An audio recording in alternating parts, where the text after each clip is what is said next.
Salut à tous, c'est Bang Dachano, bienvenue sur cette vidéo qui aujourd'hui va parler d'un article que je viens de lire dans le journal de l'hypnotisme, qui est un petit journal de la NGH. Et j'ai trouvé que c'était assez intéressant pour la réflexion qu'on a par rapport à l'hypnose en France et par rapport à ce que ça peut devenir, sachant que on entend de plus en plus depuis peut-être 5-6 ans que l'hypnose pourrait à un moment être interdit à des personnes qui sont non médicaux, comme ça a été le cas déjà avec la transition, pour ne plus parler de psychothérapie pour des personnes qui n'ont pas un diplôme maintenant de psychologue. À l'époque, des personnes qui faisaient de la PNL, de l'hypnose, pouvaient se réclamer le titre de psychothérapeute. Maintenant, c'est plus le cas. On parle plutôt de psychopraticien pour éviter d'être en confrontation avec la loi.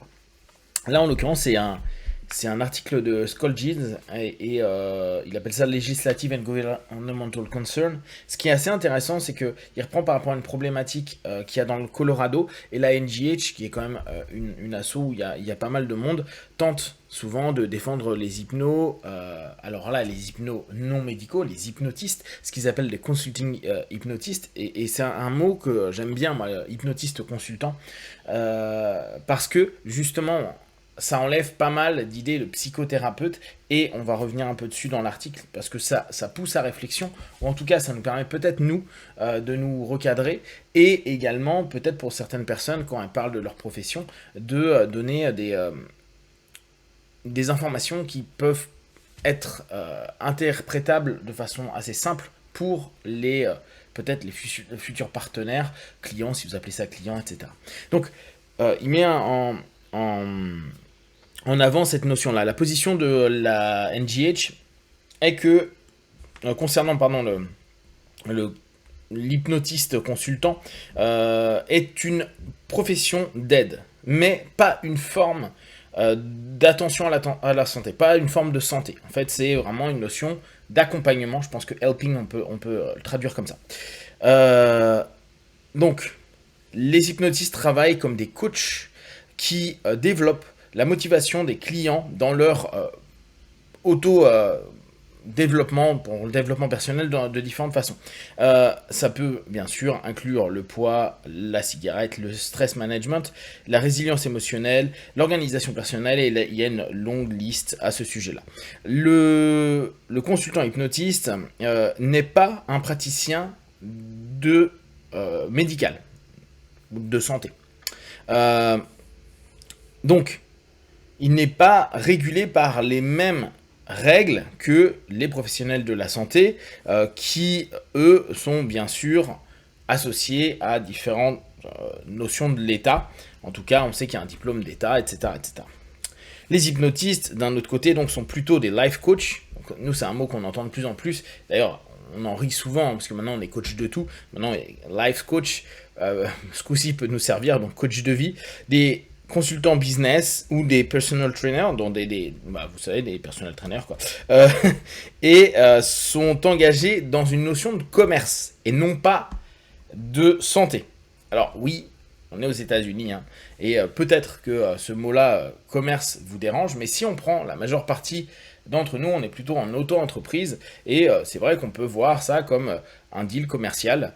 Souvenez-vous, à l'époque, je vous avais dit que moi, souvent, je voyais la première rencontre avec les personnes et leurs problématiques comme un chantier où, en gros, on fait un devis après une première rencontre, à voir si on est capable ou pas d'offrir un service de qualité par rapport à nous, notre service étant de l'accompagnement. Mais c'est sûr qu'on peut se prendre dans le jeu de se dire, voilà, il y en a qui sont vraiment axés santé. Alors là, on peut en débattre, hein, mais là, c'est vraiment d'un point de vue législatif, vraiment santé, et l'autre qui, logiquement, ne doit pas toucher des éléments de santé, donc le consultant hypnotiste, même si après, c'est là où on a toute l'ambiguïté, si j'aide quelqu'un pour avoir moins peur, si j'utilise pas le mot phobie, ça, les Américains jouent beaucoup avec ça, ça veut dire que, au bout du compte, je suis pas en train de faire un acte qui aurait une connotation de santé / médicale, mais je suis plus un coach.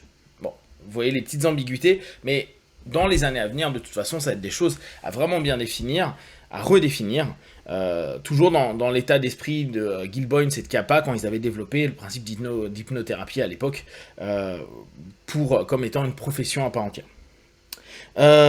Donc, éventuellement, après il parlait s'il y avait des cas et le tribunal sur lequel ça pouvait aller, mais la plupart du temps, ça sera pas associé à une notion et une pratique liée à la médecine.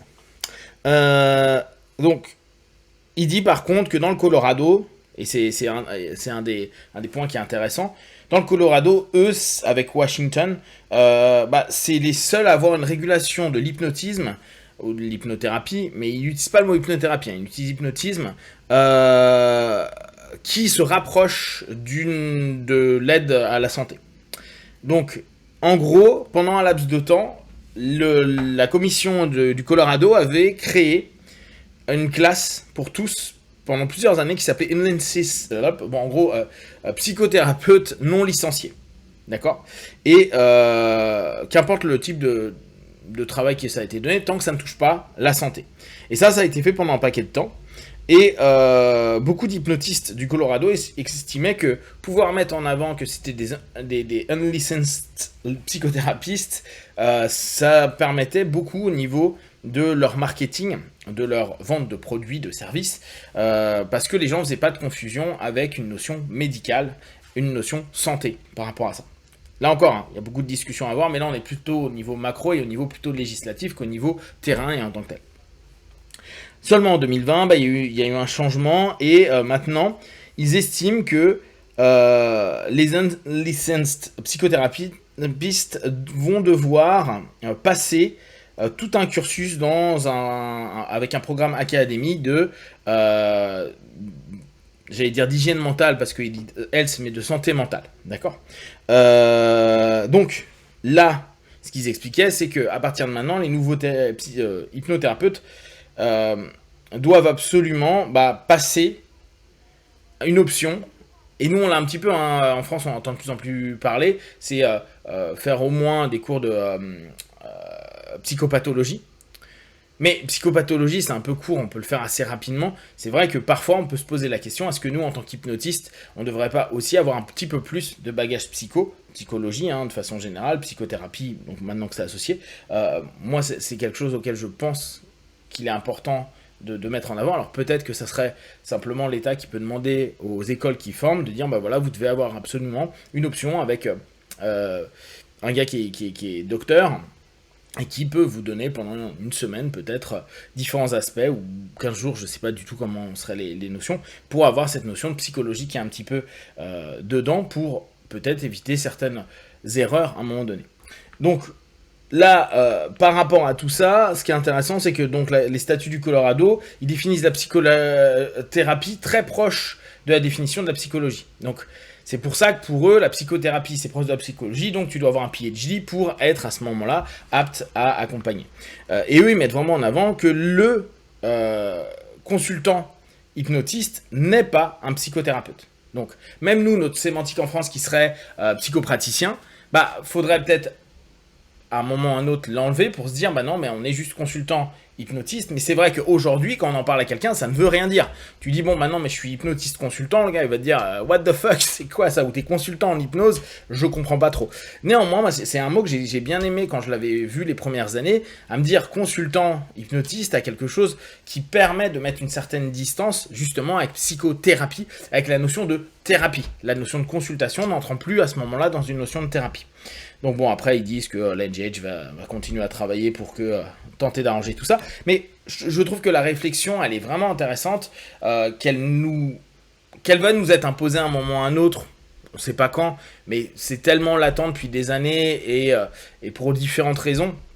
Même si on sait, et c'est toute la difficulté, qu'il y a différents types d'hypnose, qu'elles soient médicales, qu'elles soient d'accompagnement, qu'elles soient psychologiques, qu'elles soient basées sur de la scène, qu'elles soient pour de l'hypnose de jeu, qu'elles soient pour il y a énormément d'aspects à voir, et c'est sûr qu'à un moment donné, si c'est légiféré, d'une certaine façon, ça risque d'être un peu complexe, et y penser, et réfléchir, et même nous, pouvoir se placer par rapport à tout ça, ne serait-ce, comme je vous disais précédemment, pour votre pré-talk, c'est-à-dire votre façon de proposer, de cadrer, et d'échanger sur le sujet, peut être vraiment quelque chose d'intéressant. N'hésitez pas à partager, vous, vos points de vue, vos orientations avec cela. Je sais qu'en France, il y a plusieurs syndicats qui se sont créés, qui tentent aussi de définir différents aspects de l'hypnose. Si vous avez des questions et des remarques, partagez sur Facebook, YouTube, j'y répondrai le plus rapidement possible. Et comme d'habitude, tout ce que je propose, ne prenez que ce qui est bon et juste pour vous. Testez, observez, analysez et concluez. Be one, ciao.